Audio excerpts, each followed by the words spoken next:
नमस्कार. श्री स्वामी समर्थ. विचार न करता बोलणाऱ्यांनी नक्की ऐका. युद्धानंतर श्रीकृष्ण आणि द्रौपदी यांचा संवाद. महाभारत युद्ध झाल्यानंतरचे दृश्य खूप हृदयद्रावक होते. 18 दिवसाच्या युद्धाने द्रौपदीला 80 वर्षासारखे केले, शारीरिक रूपाने आणि मानसिक रूपाने सुद्धा.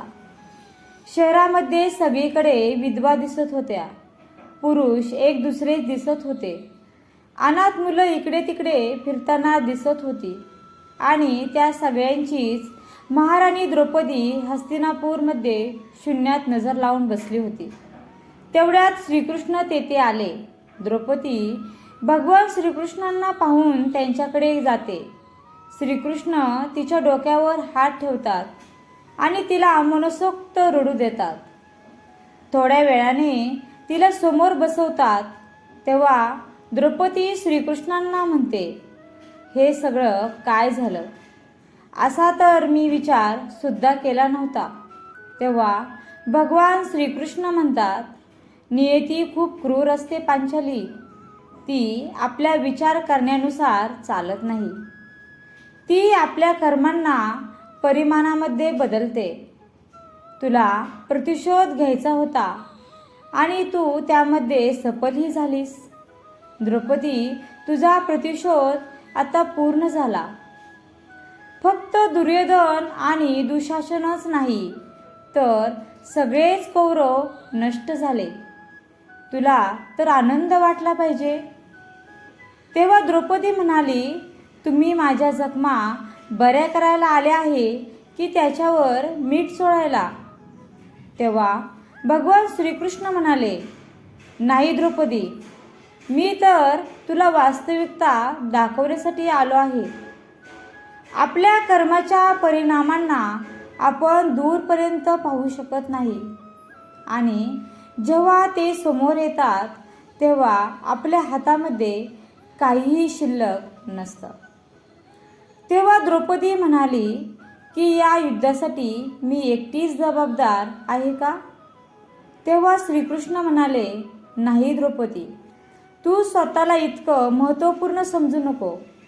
पण तू तुझ्या कर्मामध्ये एवढी दूरदर्शिता ठेवली असती तर तुला एवढा स्वतःला त्रास झालाच नसता. तेव्हा द्रौपदी म्हणाली, मग मी काय करू शकत होते? तेव्हा श्रीकृष्ण म्हणाले, तू खूप काही करू शकत होतीस. जेव्हा तुझे स्वयंवर झाले तेव्हा तू कर्णाला अपमानित केले नसतेस तर आज त्याला प्रतियोगितेमध्ये भाग घेण्याची एक संधी दिली असती तर बहुतेक याचे परिणाम खूप वेगळे असते.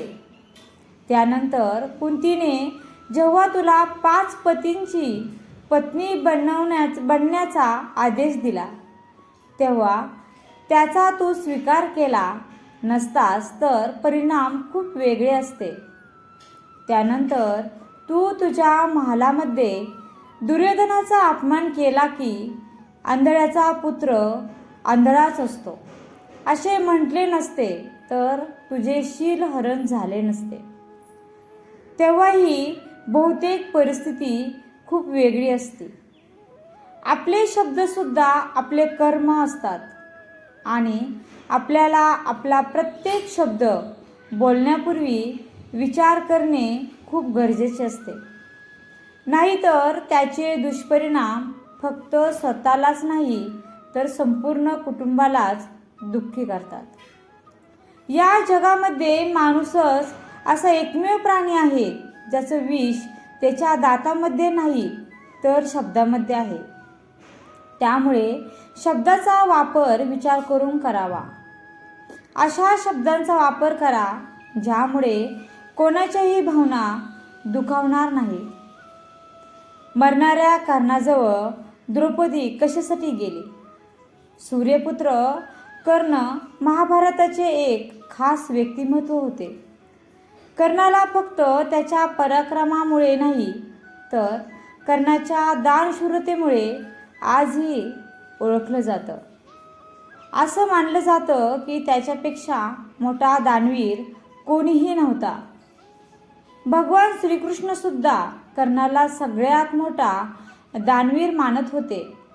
पण ही गोष्ट जेव्हा अर्जुनाला पसंत नव्हती. कर्णाच्या मृत्यूच्या वेळी 2 लोक त्याच्याजवळ गेले, भगवान श्रीकृष्ण आणि द्रौपदी. भगवान श्रीकृष्ण कर्णाची परीक्षा घेण्यासाठी गेले होते आणि कर्णाच्या वागण्यामुळे खुश होऊन त्याला वरदानसुद्धा त्यांनी दिले. पण द्रौपदी कशासाठी गेली होती?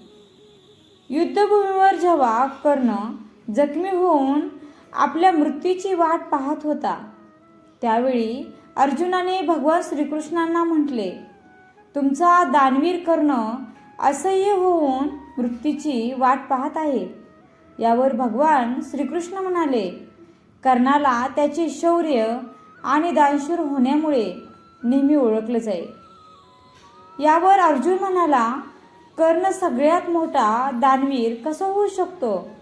आणि ही गोष्ट सिद्ध करण्यासाठी भगवान श्रीकृष्ण ब्राह्मणाचा वेश घेऊन कर्णाजवळ गेले आणि त्याला प्रणाम केला. त्यानंतर कर्णाने त्यांना तेथे येण्याचे कारण विचारले. तेव्हा ब्राह्मण म्हणाला की मी तुझ्याकडून काहीतरी दान मागण्यासाठी आलो आहे, पण तुझी अशी अवस्था पाहून आता काहीही मागणार नाही, कारण तू अशा अवस्थेमध्ये काय देऊ शकणार? आणि हे ऐकल्यानंतर कर्णाने जवळ पडलेला दगड घेऊन त्याचे सोन्याचे दात पाडले आणि ब्राह्मणाला देऊ लागला.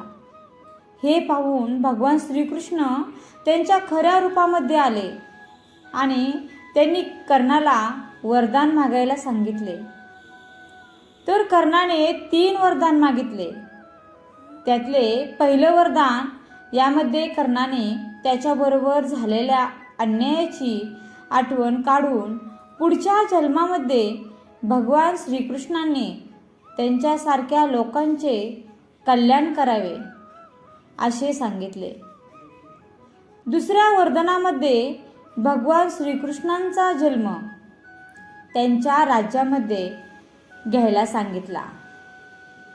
आणि तिसऱ्या वरदानाच्या रूपामध्ये असे मागितले की त्यांचा अंतिम संस्कार अशा जमिनीवर करावा जी पापमुक्त आहे. तेव्हा भगवान श्रीकृष्णाने कर्णाचा अंतिम संस्कार त्यांच्या हातावर केला होता.